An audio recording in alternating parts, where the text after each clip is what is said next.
everyone. My name's Dave Rowland. I am the CTO of the Audio Squadron Group. We have two main brands. On the hardware side, we have Prism Sound, which make high-quality audio interfaces and high channel count converters for large studios.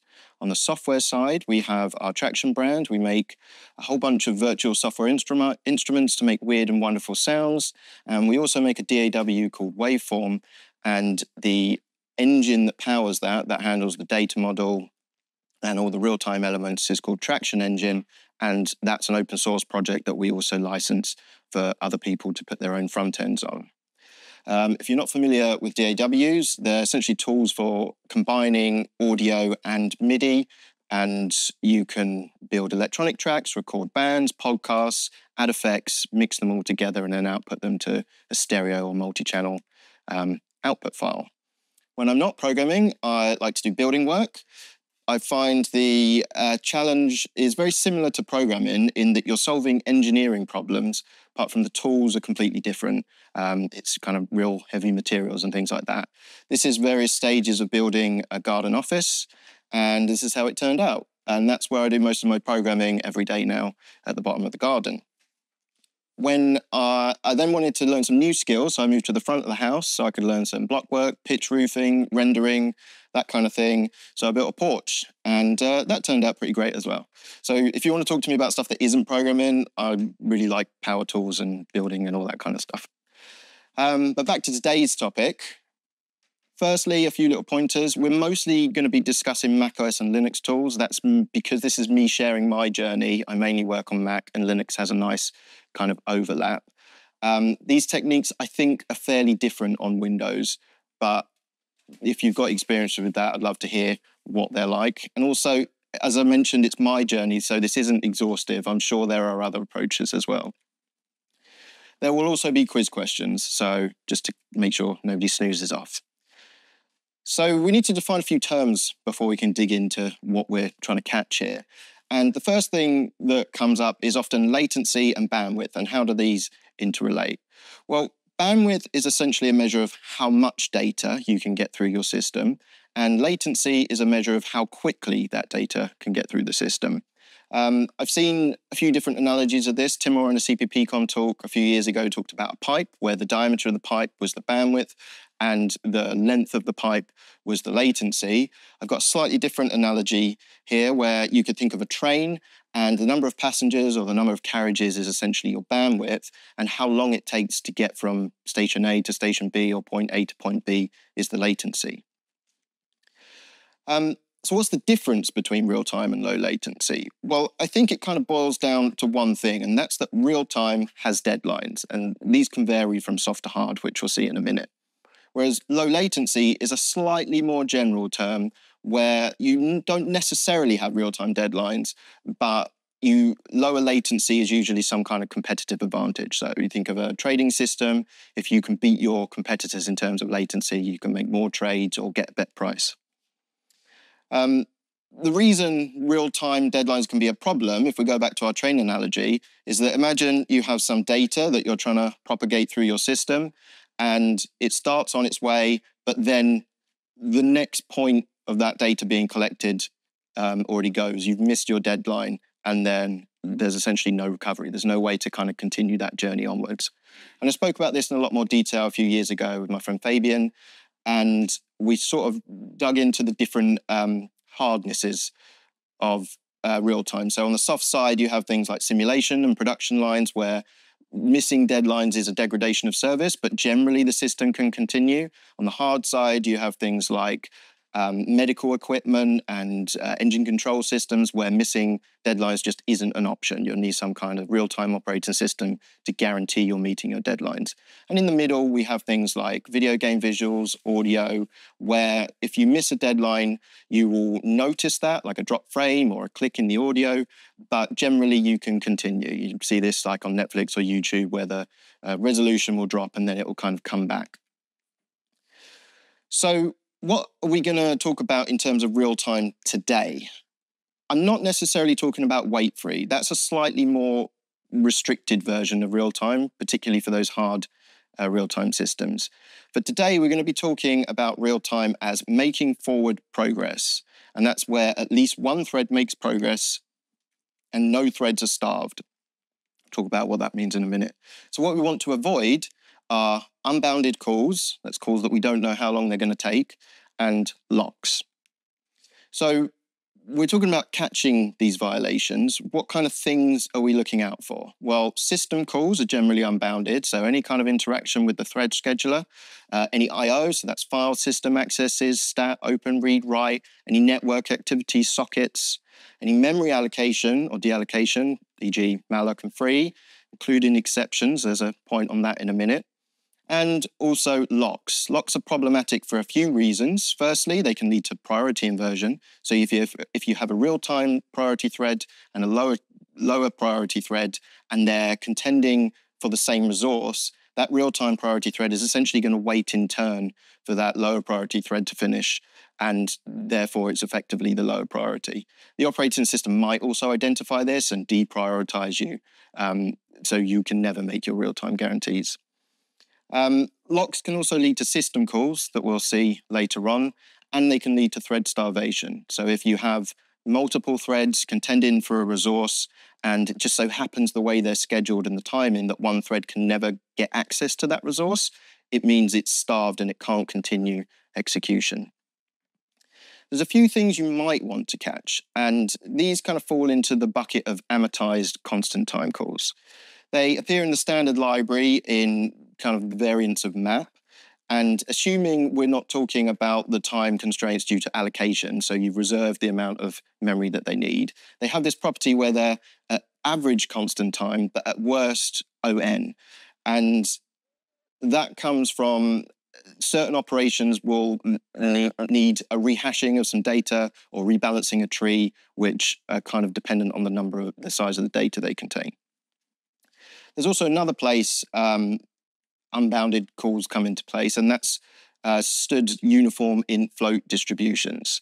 And that's because with distributions, you can have two properties. You can either be unbiased or unbounded, and they're mutually exclusive. So Timur talked about this in detail at his cppcon talk a few years ago, and he took to Twitter as it was then to kind of ask why they're mutually exclusive. And Peter Bindles came back with a reply that I can't really improve on. He said, imagine you have a six-sided die, and you want to map that to a distribution of 1 to 5. Now, you can roll the die. If it comes up 1 to 5, that's an obvious map in. If it comes up 6, you can map that to 1 to 5, but now you're biased to that number you've mapped to. It's going to come up twice as much as the other numbers. The other option is to just re-roll the die and try and get a number that isn't 6. But in theory, you could roll 6s forever. So that's where that kind of unbounded property comes in. So Timur summed his talk up and saying, don't use these versions, and spends a long time talking about bounded versions or replacements you can use. I'm not going to go into that because he does a good job, and also I'm not that worried because if you know the kind of the worst case scenario, you can kind of account for it still. The other point he makes is don't call into any third-party code if you don't know what it's doing. But what I'm going to discuss today is precisely what if you do have third-party code you're using because your system depends on it, or what if you just want to check what your code is doing? How do you know what third-party code is doing? Is there any way we can find out? So we mentioned before there's a few things that we want to catch, essentially system calls, malloc and free, and lock and unlock. And we're going to do this by example. So we've got a really simple test application. It's just going to start a thread, call a function, and then join it. The bit that we're interested in is what's in the body of this function here. We've got essentially some examples that are all going to do things that we know aren't real-time safe. So interacting with the file system to get the size of a file that we know is on the operating system, a malloc and free, a vector reserve, and then locking and unlocking a mutex with a unique lock. So these fall into kind of these groups here. That's the kind of the functions that we're looking for throughout this. So if you saw this code, just as it's written, is this real-time safe?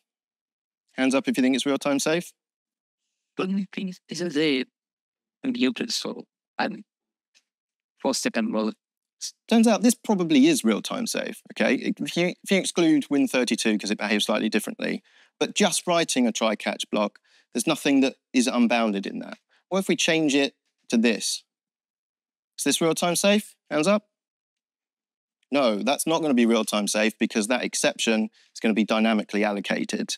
This is one of the reasons for Herb Sutter's static exceptions proposals, in where the exception is propagated through the return channel, not a dynamically allocated object. So how do we go about kind of finding these things if they might just appear in our code? Well, the first stop is to look at GUI tools. Specifically, I'm going to look at Mac System Trace because it's quite nice to look at.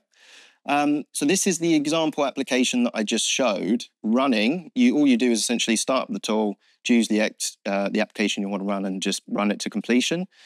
The first thing we can see is that about 95% of the application is this system initializing pink block at the top. The bit that we're interested in is this tiny little sliver down here. So if we zoom in, we can see what this tool actually reports to us at the bottom half here is essentially a summary of the system interactions that were made. And if we select the thread that we're interested in, so just the one that we started, then we change that summary into a timestamped narrative so we can begin to kind of tease apart what it's actually doing.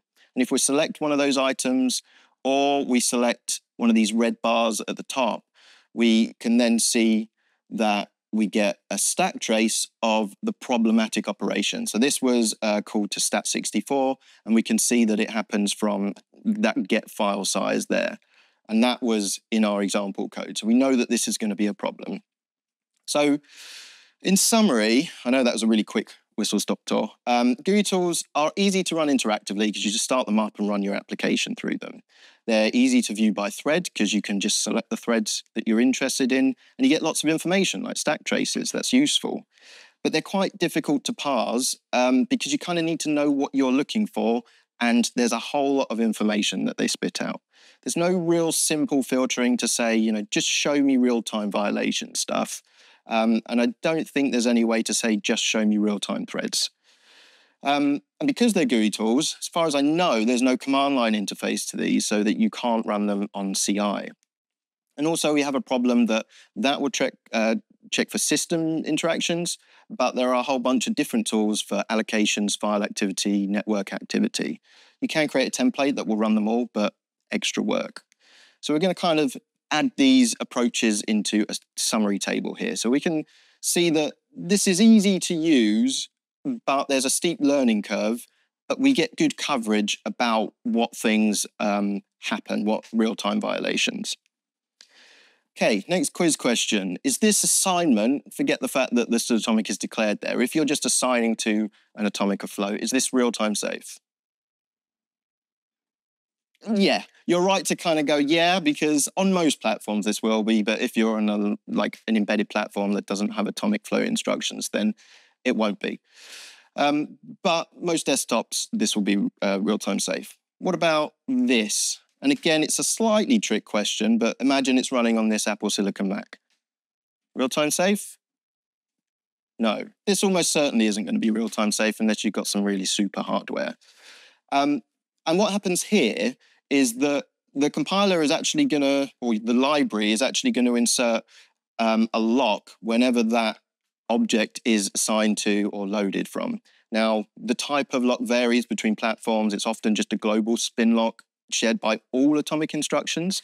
And the reason this is problematic is because this array of 4 floats might not be an array of 4 floats. It might be a struct that used to hold 1 or 2 floats maybe, or some smaller data, and it was used by the GUI side of your program and the real-time side of your program. And then the GUI programmers come along and say, I want to store some more information in there, and they increase the size of the struct. Now suddenly all your atomic operations that were nice and real-time safe are locking all over the place, and they've completely destroyed the performance characteristics. There are ways to check this. There's statically, you can check, is always lock-free, but that typically only is implemented for balls, so not hugely useful. But there's a runtime check you can do to check if it's lock-free. And, if you're running testing, this should be identifiable. So we're going to swap back over to Linux for a moment. and start talking about command line tools. So command line tools are interesting because we want to be robust with our testing. We want to run on CI. So if we have a command line tool, we can hopefully do something with the output in order to get a yes, there were violations, or no, there was some kind of clean log. So these tools, strace, ltrace, and perftrace, all internally use the ptrace library on Linux, which provides hooks into the kernel so the kernel can call you back when certain things happen. The output, if we run perftrace over our example, is something like this, quite a lot. And if I kind of filter out some of the noise, hopefully you can see some of the things it starts to show there, like read, write, open, that kind of stuff. strace is a pretty similar output, just presented slightly differently. And ltrace is a slightly different tool in that it traces library calls. And here we've added a slight filter to say, show me pthread and malloc and free. And you can see that, yeah, there's some pthread once and malloc calls that come through. But we have a bit of a problem if we just run this through our application. And if we compare it to the GUI version of this on the Mac, we can see what it is. That most of our output here is actually just the application initializing on the main thread. There's nothing here that says, oh, this is your kind of specific real-time element. Now, as far as I'm aware, and I could be wrong on this, there's no way to actually say, to apply a filter to these tools to show just any real-time threads. You can get it to spit out the thread IDs, and then I thought, well, maybe you can also tell your program to log the names of the threads along with the IDs that they get signed by the operating system, and then maybe you can run this through another application that kind of collates the two and then filters the output it gets in order to give you just the things that happen on the real-time threads. But that sounded like too much work, so I gave up. But in summary, these tools are relatively easy to run. You get lots of information out of them, which we just saw. There's no simple thread separation, and you get very verbose defaults. You just get essentially a dump of everything they do. And there are also different tools for different probes. I think there's one specifically for file accesses as well. So what we want is a kind of one step higher than those tools. And if we go back to the Mac, we can use a tool called dtrace, and that is used in a similar way. You just call it with a command to run. So in this case, it's our example application. And the main difference here is we can pass it a script. And the script kind of works like a filter. It says, tell me when these events happen. The syntax is a bit gnarly. It's quite difficult to learn. I went through a lot of Googling to try and find this out, and eventually stumbled across a good resource, which I'll circle back to at the end. But if we run our application through this, we can see that we get some nice output. And again, I'll kind of make it a bit cleaner, but you can see there's lots of pthread accesses here. There's stats, malloc, free, the kind of thing that we expect to be seeing in those examples. But there is a problem, and that problem is the same problem that we had before, which is we've just got the entire application spat out in serial in that log. What we really want to do is filter it by just our real-time threads.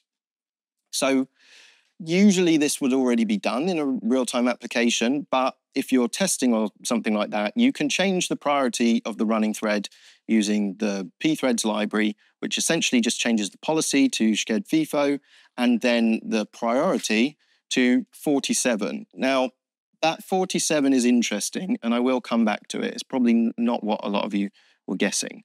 But then back in dtrace script, we can apply a filter and say, only show me when the current thread that this event happens on is greater than or equal to 47. And if we do that, we get a simpler set of output. And now we can start to match up and say, well, this is actually what I'm expecting. There's a whole bunch of stuff that happens when we access the file system. There's a malloc and free call from our direct malloc and free. We assume vector reserve is going to reserve some memory. And then our malloc and unlock are these mutex lock and unlock calls. But we have this stuff at the end. So what is that? How do we find out? dtrace has another cool feature.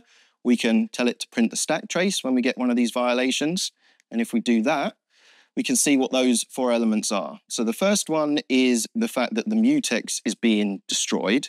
And that's kind of obvious because we've just declared it at the start of the function.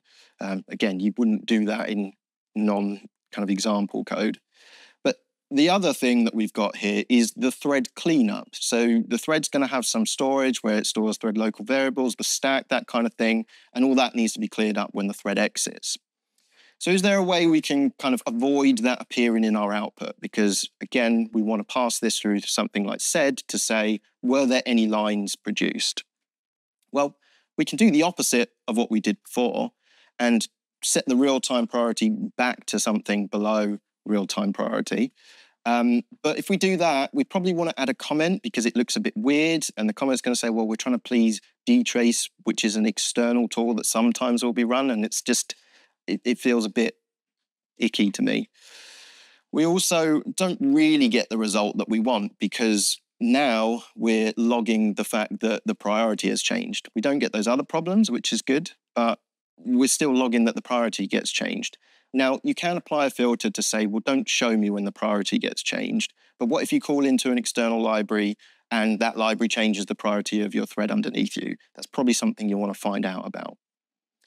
So, not the perfect solution, but pretty good. In summary, it's easy to run on CI. It's a command line tool.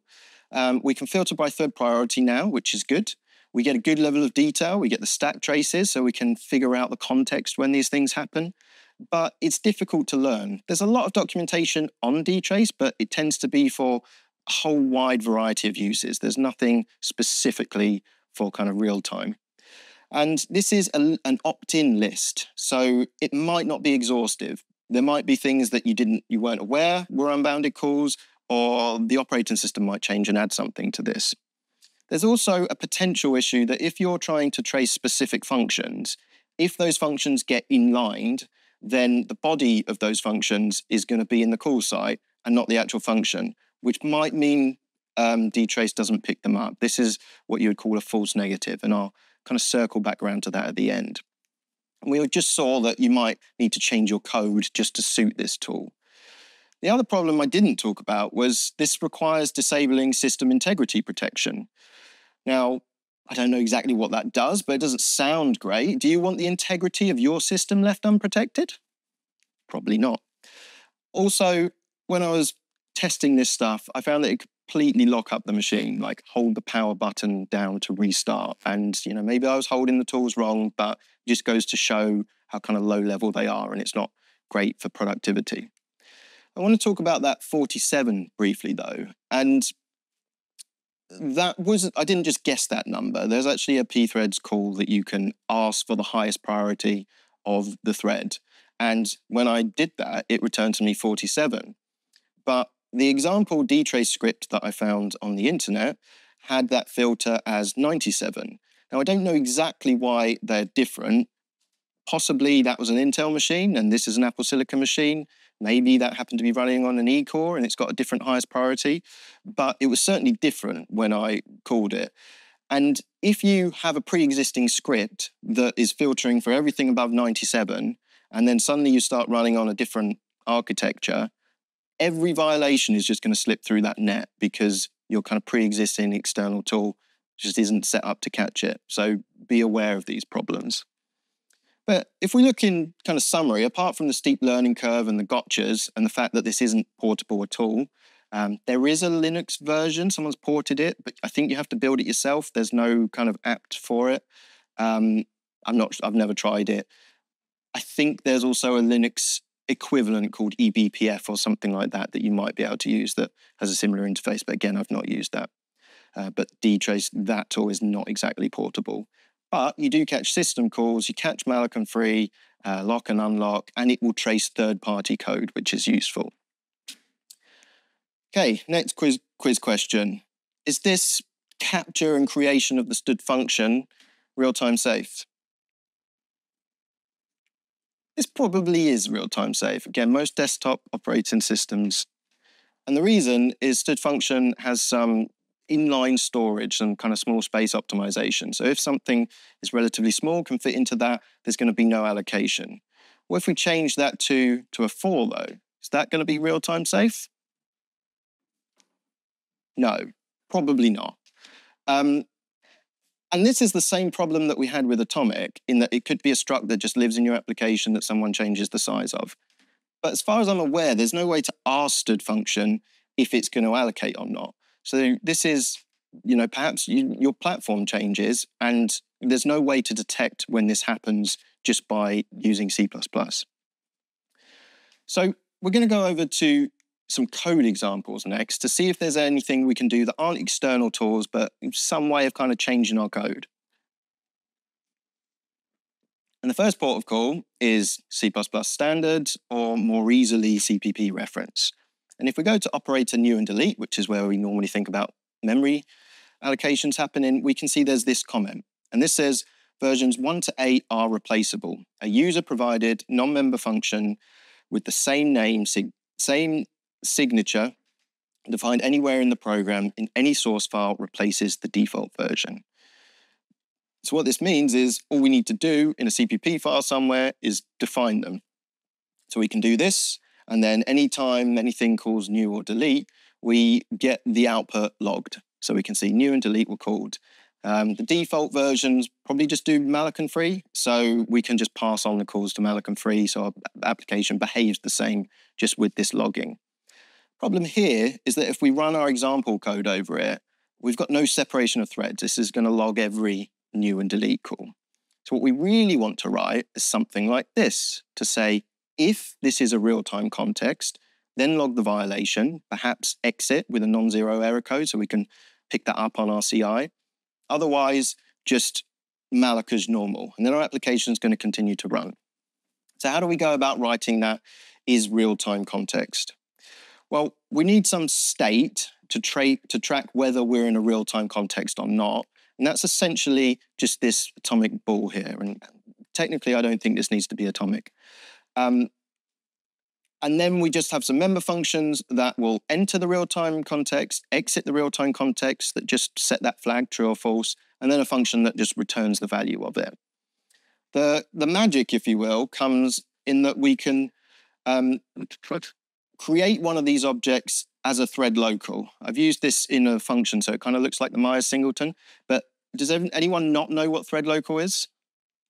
No? Okay, everyone good, but if you're watching on the video later, it's kind of like static, but each time a new thread gets to this object, it will create a new instance of it and store it in the thread structure, and then it will be deleted when the thread goes out of scope. So you can have multiple threads will each get their own copy of this real-time context state. Then we can wrap that in a single function that just basically tells us if the current thread is in a real-time context or not. And of course, we need a way to an RAI way to set and enter and exit that context that we do with this little helper class.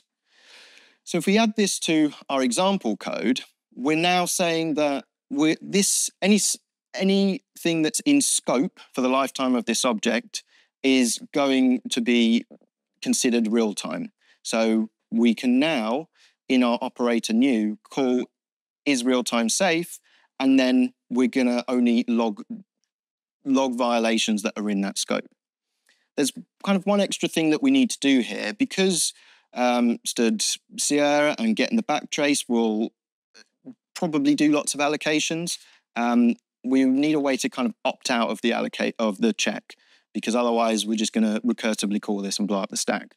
So this essentially just exits and then re-enters the real-time scope. And that works really well. If we look at the output, we can see that we're tracing a few things here. We can see that get file size is actually doing an allocation and deletion, and do vector reserve is doing an allocation and deletion. If we go back to our example code, we can kind of map that. But we have a few problems, and that's that malloc and free aren't getting traced or logged, and this mutex lock and unlock isn't getting logged at all. So is there anything that we can do about the lock or unlock? Well, we can use a similar kind of technique as we did before with this is real-time context. And rather than using a std unique lock or std scope lock, we can create our wrapper around those, which is something like a check lock. So now on enter or exit, that if it's in a real-time context, is going to log the output. So exactly the same code as before. The problem is that we now have to ensure we use this check lock. And although that might be okay for your own code, we do know that trying to enforce usage of specific things is problematic. Rules aren't always followed. You have to pick them up in code review, stuff like that. So some might slip through. So it's not the best solution, but it does work. You will get the same logs. We also get a bit more than you might think here. Although we're not directly detecting file system accesses, any kind of C++ level file system accesses is going to have a bunch of things that allocate memory. And if they're C++ versions, we'll pick those up via new and delete. So you get relatively good coverage with this. So in summary, this is easy to use. You know, the code that I showed is effectively library code, right? It's generic. You can reuse it across all your applications once you have that. And the bonus here is that you get explicit real-time scopes.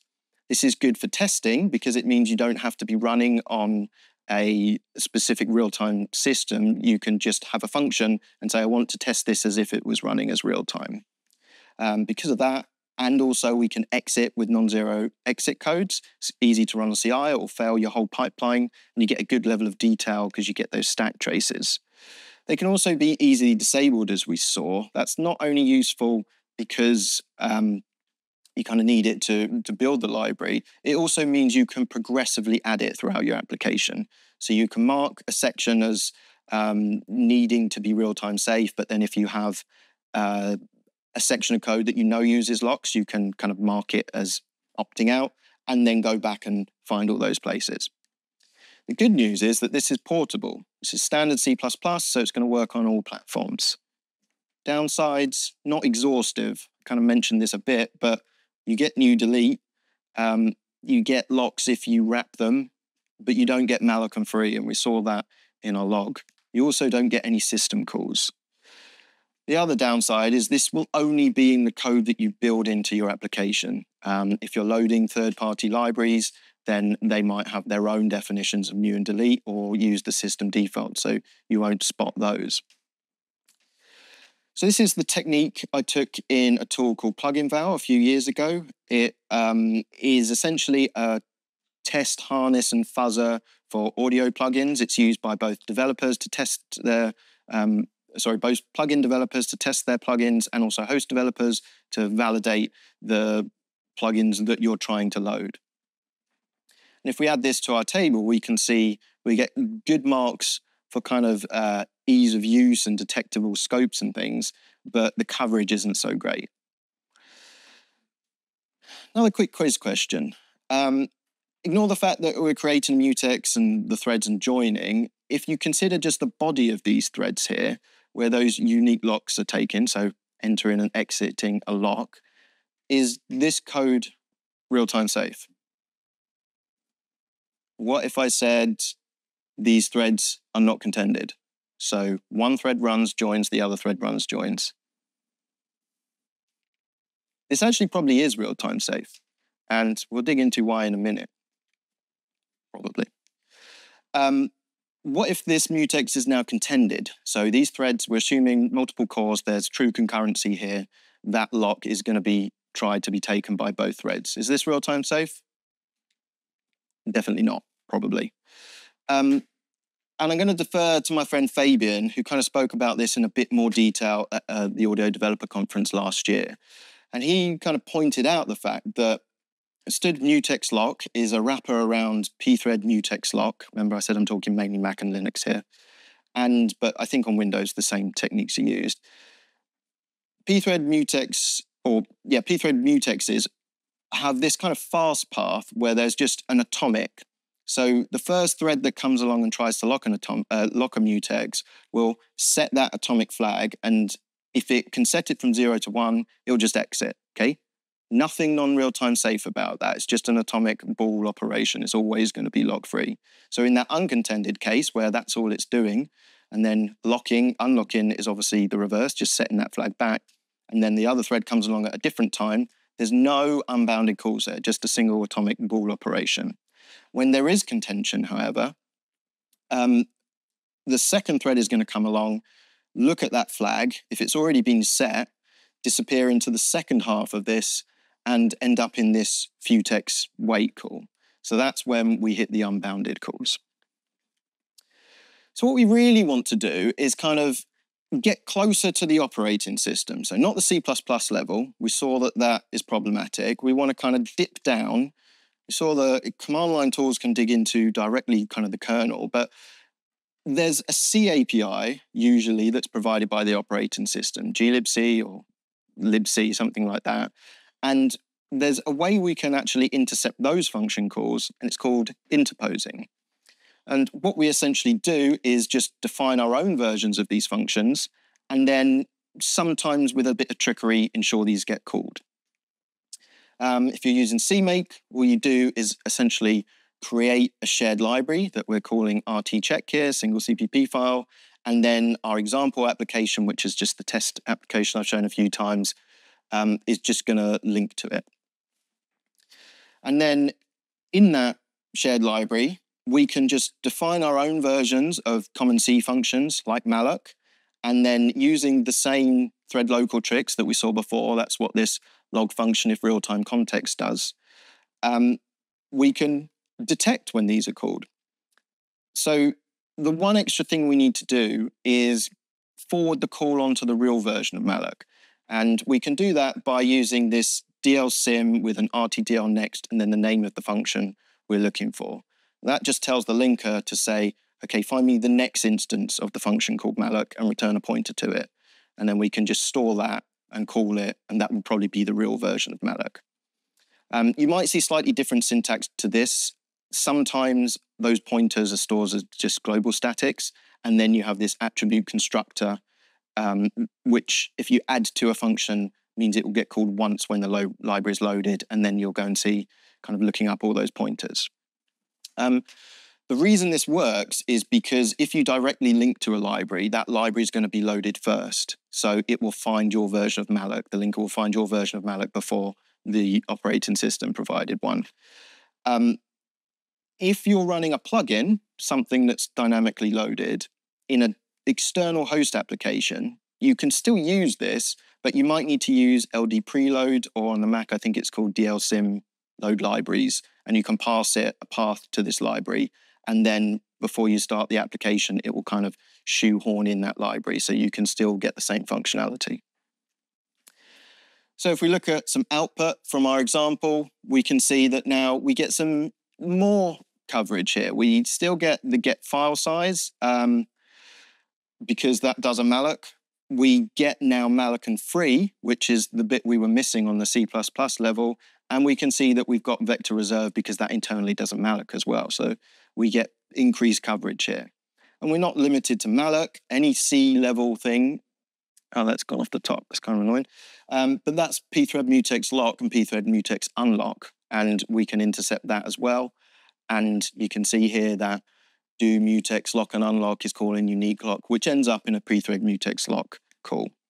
And the key thing here is we don't need to do our kind of wrapped check lock anymore. That's just standard C++. But if we go back to the quiz question where we said this definitely is real-time safe, this is now going to be flagged, right? We're seeing pthread mutex lock and pthread mutex unlock being called. But we just kind of proved by looking at the source file that this was only set in an atomic operation. So what we've got here is a kind of false positive. So something is getting flagged when it's not actually doing anything non-real-time safe. And to figure out why, we kind of need to look at how an operating system and applications are kind of constructed. So when your application gets loaded, it gets loaded into user space, which is a restricted space. You're essentially sandboxed from the rest of the operating system. You can only access memory that the operating system pages to you. And if you want to interact with the operating system directly, you can make system calls, or usually you go via a C API, which is glibc or libc, something like that. In the kernel is a privileged space, and any code running in the kernel can essentially access the entire operating system, device drivers, that kind of thing. So when we switch from user space into kernel space, you need to do what's called a context switch. That will change your stack because you don't want to be able to park things on the stack and expose a big security hole in the kernel. And also change the address space because all your pointers are going to be pointed to something different. So there's essentially like a narrow tube that you can access the operating system through. And if we go back to that libc code, we can kind of see that there's this futex wait call. And that looks like a C call, right? So rather than intercepting pthread mutex lock, can't we actually just intercept futex wait? Because that's the bit that we're interested in. So let's find out what futex wait actually is. So we dig into the Linux code in this example, and we can see that futex wait is static __ always _ inline. So that means that whatever's in the body of that function is probably just going to be parked in the call site. That futex _ wait just doesn't exist. LL futex wait is a define to LL futex timed wait, which is a define to LL futex syscall. And that will end up in a call to internal syscall. And once you kind of pull away all the arguments, you end up with this inline assembly instruction called syscall.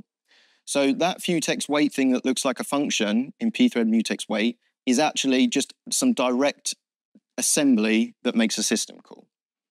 So now if we go back to our Linux third-party CLI tools, we can see why these tools are useful. Because here we do get this futex call, right? Because it's the operating system, the kernel, calling back to us saying futex was called. We have no C API level way of detecting this. So we can summarize this and the issue I talked about in dtrace with this notion of false positives, where we get libc functions being flagged even if they're real-time safe, kind of under the hood. And false negatives if an inline function, if a function gets inlined, so that call just doesn't happen and just the body is in the call site, then we might not be able to trace it. I haven't seen this with the interposing stuff, and I think that's because these are dynamically loaded, so the body is probably not available. But with dtrace, there might be situations, particularly with an LTO pass or something like that, where you get some inlining happening. So in summary, interposing is relatively easy to use. It's not easy to write the libraries, but there's good news there. I'll share with you in a sec. But in the same way at the C++, we get explicit real-time scopes, easy to run on CI. We can fail with non-zero exit codes. We get good levels of detail, including stack traces. They can be easily disabled, so we get the same benefits as before, like progressive adoption. And this is fairly complete. Actually, I'd say most applications don't use syscall instructions directly. They go via the C APIs, so you can trace a lot of stuff here. And also, any third-party libraries that you load will also use your interposed version if you've loaded it. The problem we have is this isn't portable. There's no Windows of this. I think there are some tricks to do some similar stuff on Windows, but I've not looked into it. From what I read, it's like it just doesn't work the same way. And also, this interposing is different for Mac and Linux. I say different because the functions that you override are the same, but the way you do that, like RTDL next, is slightly different. But with some macro trickery, you can get it to look the same. As I mentioned, there's no direct syscall or kernel interception here, though. So if we add this to our table, we can see that, yeah, it's pretty easy to use, and the coverage is better than if we were just looking at C++ level stuff. But we still have a slight issue with portability. So, as I mentioned, this is easy to use if you have a library, and I've actually written all of this up into a library called RTcheck. So all you need to do is effectively download that and link to it, and then you can just pull in the header that gives you that real-time scope, and then just run your code, and it will tell you when you're doing all the things that you shouldn't be doing. I want to go back to Timur and his talk at cppecon, where it was titled Real-Time Programming with the C++ Standard Library. And he kind of finished up after talking about real-time safe random number generation with this comment. If I could have one thing, I would really like to have something like an attribute that you can slap on a function in the standard library, and the user knows, okay, that's not going to allocate memory, it's not going to try to apply locks. It would be great to have. I don't understand that, but show some form of support on tools. Well, maybe one day. Maybe one day. Well, maybe that one day isn't so far away, but maybe it's not spelt real-time safe, it's spelt Clang real-time. Maybe to use it, rather than using this library real-time context, you just added it to a function. And then maybe to enable this, all you had to do was call -f sanitize equals real-time, same way that you would do asan or tsan. So this is actually a project called RTSAN. It was originally called RADSAN, so you might see it referred to as that as well. And it's by a couple of audio developers called Ali Barker and David Trevelyan, and more recently, I think, Chris Apple, who have contributed to this. And they presented this at ADC last year. You can see the kind of things that it covers. It's all stuff that you probably don't want to be doing in real-time context, file systems, sockets, all that kind of stuff. So if you want to kind of find out a bit more about the history and the background of this, definitely check that talk out. To use it, I kind of just mentioned that's all you need to do. And then you get logs in the same way that we did with our kind of C-level interposing. And we can see here that we've got a do file read, which ends up in a call to free. So lots of good things being logged here. If I kind of snip out the output and then just highlight the things that have happened in this application, we can see pthread mutex lock and unlock, free, fwrite, all these things are being tracked by this Clang tool. Some other cool things you can do is, because it's a Clang tool, you can use the attribute no_sanitize and then the real-time argument to say, just don't trace when this function gets called. And that's the same as you would disable like tsan, something like that. So in those cases where you know something is real-time safe, like an uncontended lock or unlock, you can just wrap it in a function with this and say, no, I'm sure this is real-time safe. So in summary, RTSAN gives you all the benefits of that C-level interposing, but in a Clang tooling that you probably all have running. It's really easy to use because of that. You get explicit real-time scopes the same way as we did before, easy to run on CI, a good level of detail, and can be easily disabled. It's also very complete. And also it will include tracing third-party libraries. The downsides are, at the moment, this is a Clang fork, so you'd have to use that if you want to use the tool. There's also no Windows support, but it does include macOS and Linux. And it requires code changes in the form of attributes. Now, this is slightly problematic because this is a Clang tool and you have that namespace scoped Clang attribute. If you run this on Windows or GCC, then you're probably going to get an unknown attribute warning. So you'll probably end up defining this as a macro, but we're used to doing that. What about the future of RTSAN? Well, there is actually an open PR at the moment.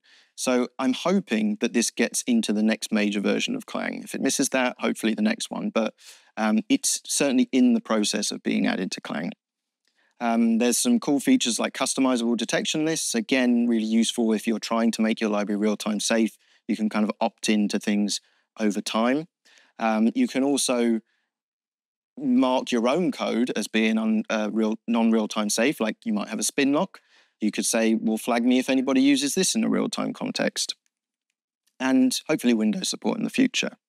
But when I was looking at this, and the fact that it's baked into Clang tooling, I thought, well, can't you static check this? So you end up with code when using RTSAN that looks a bit like this. So you have a real-time thread that you've marked real-time, and then you've got a function that you call that is also marked real-time. And you might have a library. I say unsafe here, just that it's not marked safe, but maybe it's a library that a third-party vendor has given to you and said, no, I guarantee it's all atomic inside, but it doesn't have that attribute on it. You might just add this ignore attribute to say, just don't warn me about this. I don't really see why the Clang front end can't trace all the function calls made in here and at compile time tell you if one of them doesn't have a real-time attribute. I don't think that's been discussed directly, but it would be nice. However, when speaking to the people behind RT-SAN, they pointed me at this RFC thread. And this is actually a kind of complementary proposal by someone called Doug Wyatt. And he's proposing this no alloc and no lock attributes, which are kind of born out of some attributes that Swift has. And these work in a similar way to no except with kind of slightly more constrained versions. So no alloc is effectively no except and guarantees that no memory will be allocated on the heap. And Clang no lock is no alloc and it will never block on a lock. And you end up with code that looks a bit like this. And then when you try and compile this, that no alloc function, you'll get a compile error because the no alloc function doesn't provide the no lock guarantee, only the slightly lower no alloc guarantee. So it kind of works in this kind of stepped fashion. And sometimes this can be inferred. If you have a pure function, the compiler can see the body. It can just say, yeah, this is real-time safe. No lock on no alloc. And then this is verified statically at compile time, which is great. We've kind of heard through the discussions of safety over the last couple of years that doing things at runtime can be problematic. You need good test coverage and you need to actually run your tests, often. So doing something that breaks a build that you can never actually commit is probably the best thing that you can do. So if we look at our summary table, we can kind of see we have two complementary approaches that are relatively easy to use, but cover the gaps each of them have. So RT-SAN, I would say, is your first port of call. Turn it on, mark your functions. It's also nice to have them marked so people can kind of read your code to tell what's supposed to be real-time safe and what isn't. But the fact that you get those false positives and it doesn't directly show you when the kernel will be doing kind of system calls or system calls made into the kernel, then you might want to reach for an external dtrace script as well. Just one final point, in that RFC thread before, that was where I found the eventual dtrace script that was kind of specifically written to catch anything that wasn't real-time safe. So after a few days of Googling around forums and stuff, I eventually found something that was designed for the purpose. It's quite difficult to gain an intuition about those tools. So I want to wrap up with a few quick thank yous. Firstly, Timur for his talk on real-time programming with the standard library. It really got me into thinking about, okay, there's a set of practices he's proposing, but how do we kind of make legacy code real-time safe? How can we kind of gain some confidence in it? Fabian for his real-time confessions talk, where he started digging into kind of Linux and the kernel to kind of find out what things are real-time safe and not. David Trevelyan, Ali Barker, and Chris Apple for their work on RADSAN and real-time sanitizer, and Doug Wyatt for that dtrace script, no alloc and no lock. So that's it. Any questions?